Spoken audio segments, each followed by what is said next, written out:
Welcome to NetSmart Care Threads, a podcast where human services and post-acute leaders across the healthcare continuum come together to discuss industry trends, challenges, and opportunities. Listen as we uncover real stories about how to innovate and improve the quality of care for the communities we serve. Let's get into the show.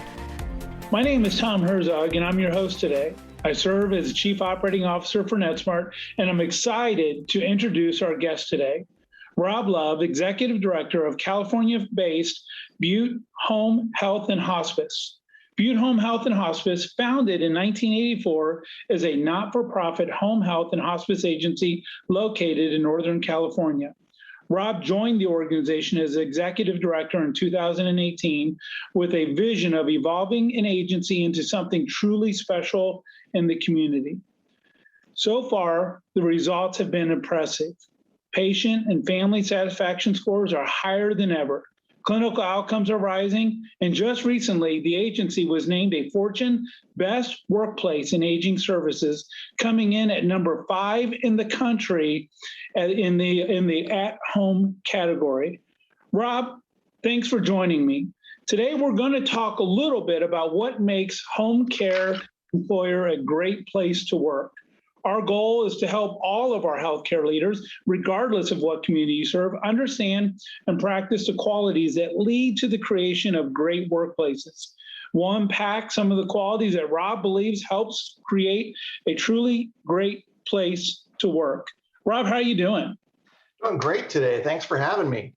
You know, as we jump into some of the topics here and questions is, you know, when you think about the best workplace review, and you hear the words feel and caring were the words that your team most used and asked in regards to what truly make you guys unique. Why do you think that is? Did that just happen, or is there some intent behind it? Yeah, you're right. There was a survey that we did that led to that Fortune ranking, and they did a word cloud.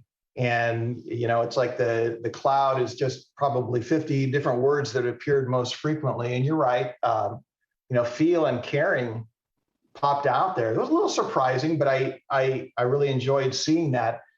I mean, I have an executive coach, and he talks about the importance of hiring the right people, putting them in the right places, doing the right things. And that's where it all starts. And I think back to the feeling and caring, that's really tied to an emotion. I mean, it shows the commitment to the organization and the mission.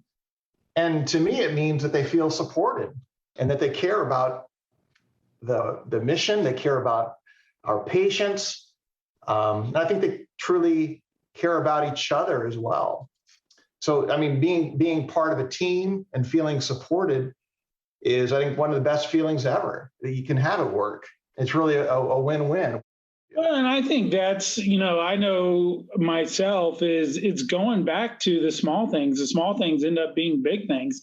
You mentioned just taking time to say thank you. I think in this time of busyness, when there's always a task, always a challenge, always a need, yet being intentional, you talked about just stopping and having a conversation, writing a note, doing the lunch thing.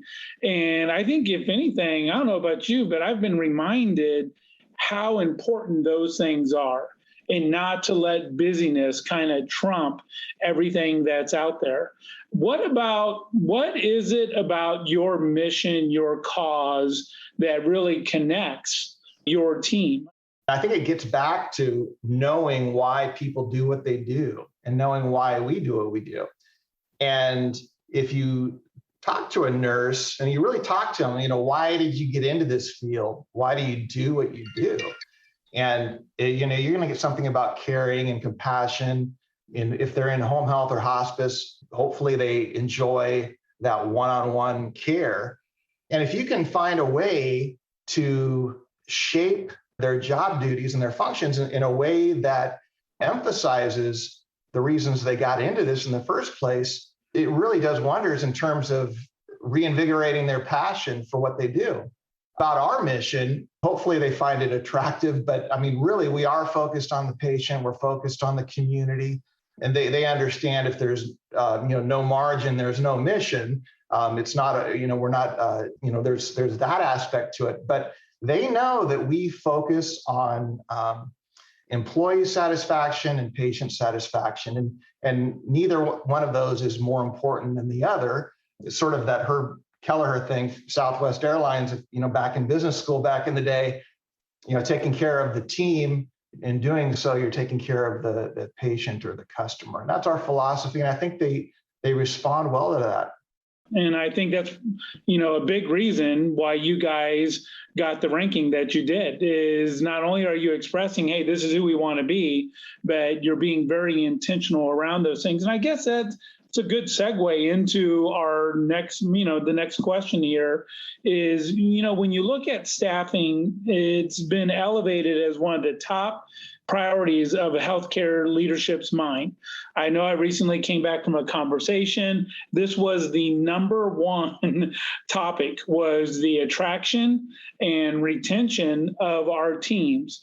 And I think when we look at shortages, turnover, and the conversations around burnout ranking at an all-time high, you mentioned that your team, your agency is doing well with recruiting and retention. Why is that? So it's something it's difficult to take care of this during a crisis. But before a crisis occurs, understanding that there's going to be shortages and hiring is a challenge. As a matter of fact, it was a challenge to us when I first started, I think 3.5 years ago. Our reputation wasn't bad as being an employer, but it wasn't great. So, nursing's a small community in any community, and I think anybody we bring on has worked with someone else who's already here in some setting in the last 10 years, if they're from the area or have worked around here. So if we hire someone from the hospital, there's a handful who have also worked at the hospital. And I guess the point I'm trying to make is it's a small community. The nurses, they know each other. And as an employer, you develop a reputation as to what type of employer you are, and that comes back to help you or haunt you. So taking care of that and doing it at a time when you're not desperate for staff is absolutely key. So in the process of, like we've already talked about, rebuilding the culture, we've developed a good reputation before the shortage. Doesn't mean we don't have trouble finding nurses. I mean, you have crises just like everybody. If somebody's out sick, it's very popular in California to leave the state. That's happened with a couple of our nurses, a couple of retirements, but we still have people who come here and they have heard good things about us. So as you think about some of the things that, if I'm a healthcare agency, I am struggling with both attraction and retention, what's some advice that you would give them on things that they can be doing right now?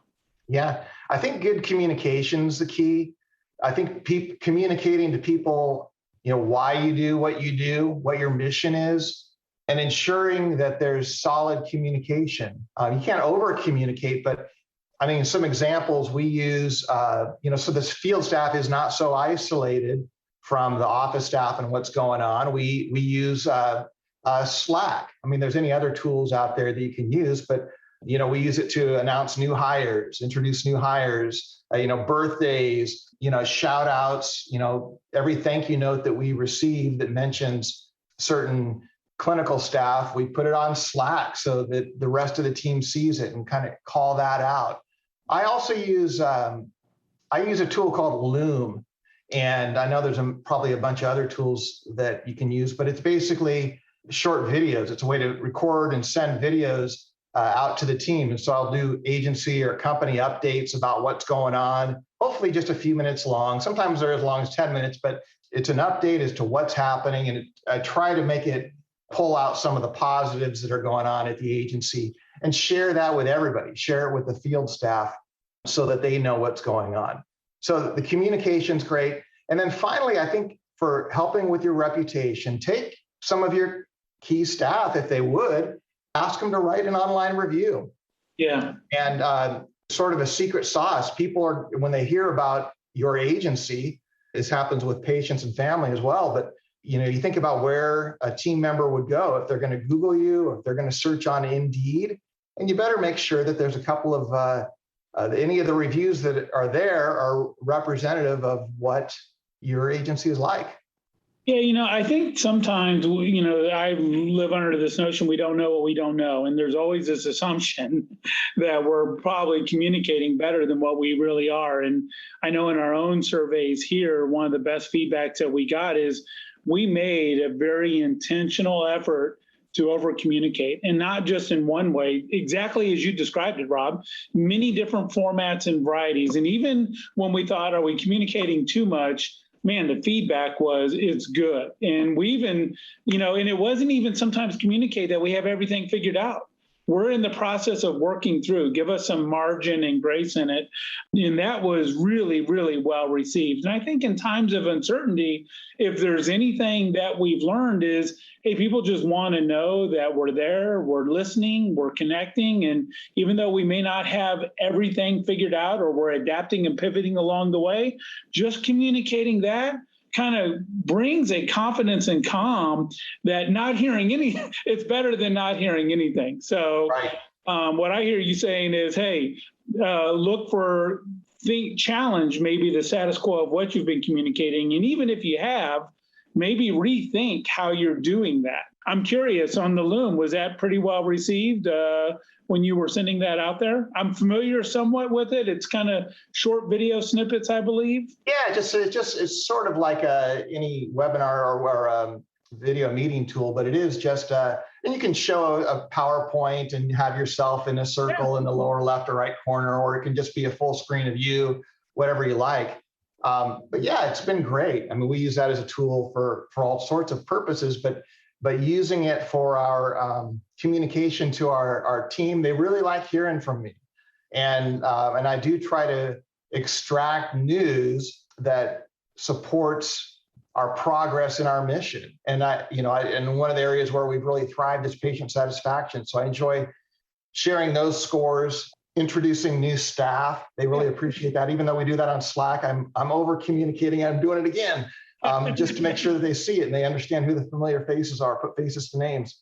Well, let me ask you this: is what I sense is, and you and I were talking a little bit beforehand, is this last 18 months, and let's be candid, it's more than the pandemic. You and I were even talking uniquely around some of the challenges in California in general, whether they're the wildfires, energy, some of those types of things, has really challenge you to be a better organization. And my sense is you guys have come out of it as a better organization. Is that a true statement?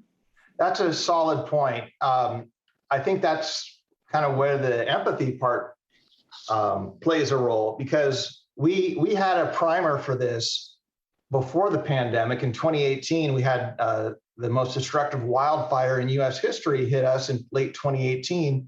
That burnt down the town of Paradise, displaced, I think, 55,000 people.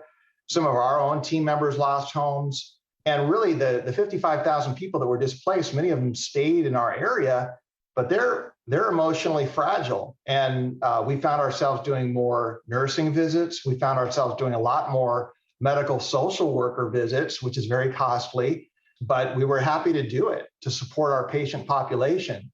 So we had that momentum already going into the pandemic, and we almost turn it inward as well as outward toward our patients. And we acknowledge that everyone's going through a hard time in some way, whether it's you can't find kids, or you can't find a preschool for your kids to go to anymore, so you have to stay home.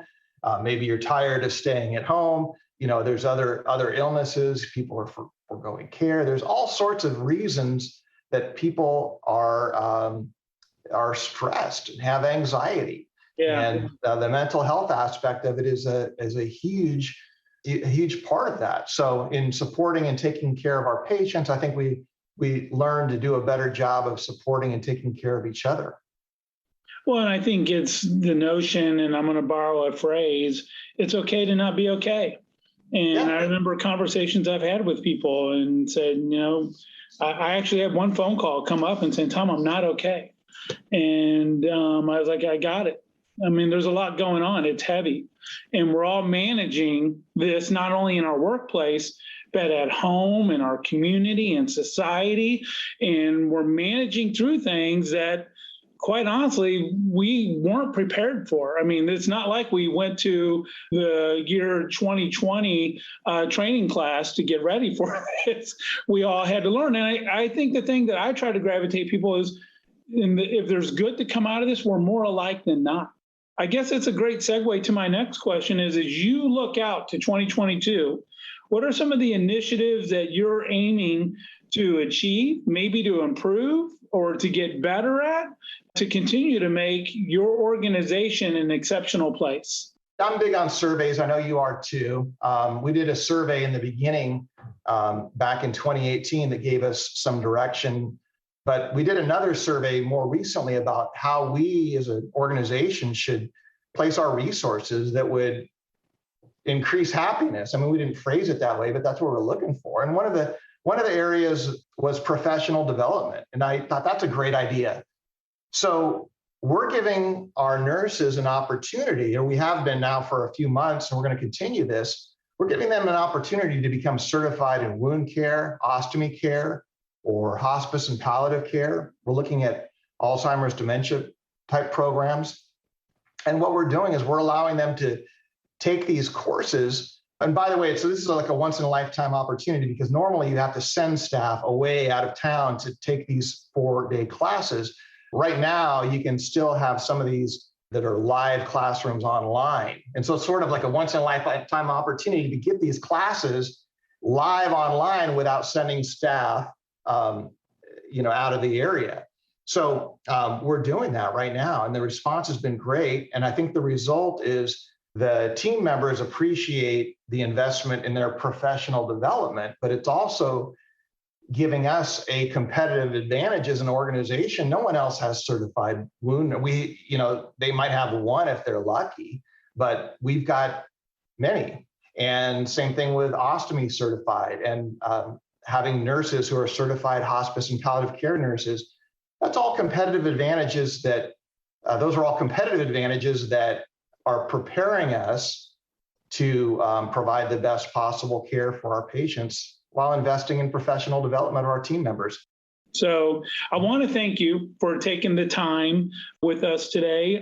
Great conversation. I know this is the forefront of what everyone's thinking about right now as we look at the attraction and retention of our teams, and really good ideas for us to consider and still collaborate on. How can listeners connect with you? What's the best way? Are you on Twitter or LinkedIn, or what's a good way for them to say, hey, I have a question for Rob? LinkedIn, just search for Robert Love, Chico, California. You'll find me. And we'll put that in the show. Can we put that in the show notes too? I always like saying that. I think all the real podcasters say somewhere at the end, put in the show notes. So we'll do that. I think to the audience, if you've enjoyed this podcast, please take a moment to give us a rating and continue the feedback. This podcast was generated off feedback from our listeners out there as we wanted to tackle this topic. And maybe someone who would be great to have a conversation as well. Rob and I have had the opportunity to connect, and today is just a conversation between people who are working and collaborating to achieve the same things, and that is to create exceptional workplaces so that we can serve others in extraordinary ways. Rob, thank you very much for today. Really appreciate it.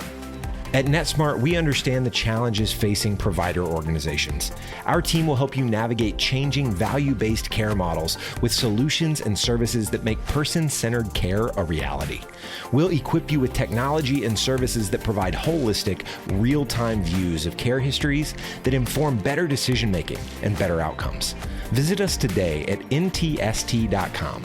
NetSmart, serving you so you can serve others. Thanks for listening to the NetSmart Care Threads podcast. Through collaboration and conversation, we can work together to make healthcare more connected than ever before and better support the communities we serve. To ensure you never miss an episode, please subscribe to the show in your favorite podcast player. If you use Apple Podcasts, we'd love for you to give us a quick rating for the show. Just tap the number of stars that you think the podcast deserves. Until next time.